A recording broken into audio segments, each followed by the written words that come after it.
everyone, Sue Scott here from Scott Properties Group.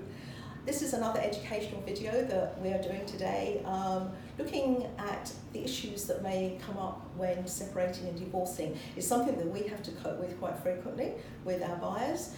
So today I've got the pleasure of being able to introduce you to Pippa Colman, who is probably one of the most experienced family lawyers on the Sunshine Coast with her team, and obviously comes up with these issues all the time that have to be addressed. So welcome, Pippa. Thank you for joining us.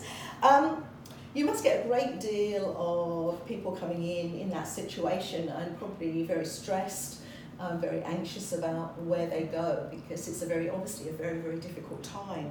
So what I'd like to ask you today is, what do people need to think about before they actually see someone like yourself and putting their property on the market? Well, most people are able to sort these things out themselves. Sometimes they see solicitors, sometimes they don't. We generally see people who are having problems. We don't see the cooperative people. Or we see the people who think that they might have a problem, and we talk them through the process.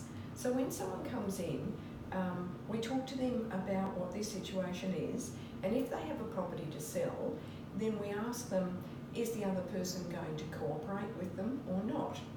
And if the other person's going to cooperate, it just makes things so much easier.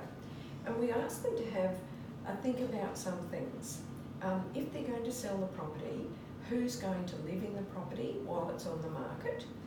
Who's going to keep the property clean and tidy?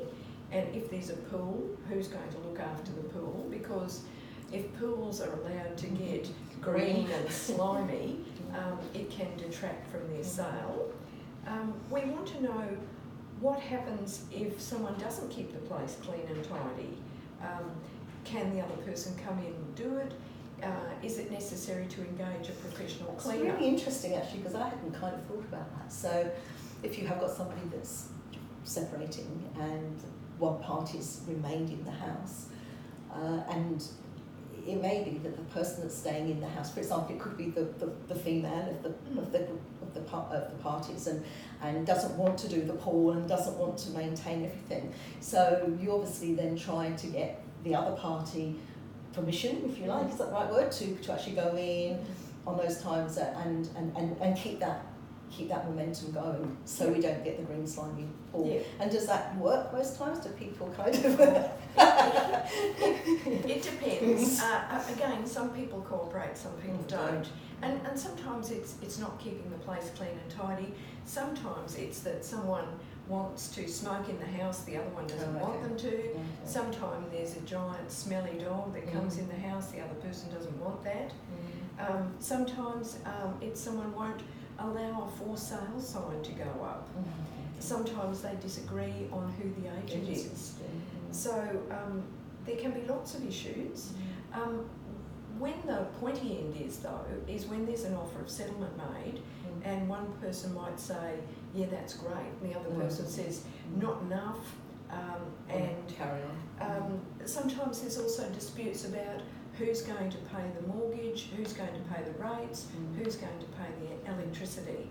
All of those things need to be addressed. So you would actually kind of set out a formula or a process by which they would then work towards and make sure that everyone knows what they're doing. Sometimes people need that, sometimes people don't. Okay. Sometimes people say, look, we've got a really good agent, they'll guide us through that process. Okay. So we interfere to the extent that we need to. Okay, that's fine. Excellent. Well, that's really interesting, and hope you people out there, well, I'm not suggesting for 1 minute you go through this process, because it's not an easy one. But if you are having to go through this process, I think, like all things, it's so important to get the right people working with you. Obviously on here on the Sunshine Coast has immense experience. So thank you, Pippa. Really appreciate your time, and thank you for that. And we'll catch up with you again in a couple of weeks, and we'll do another video for you with some more information. So for now, bye.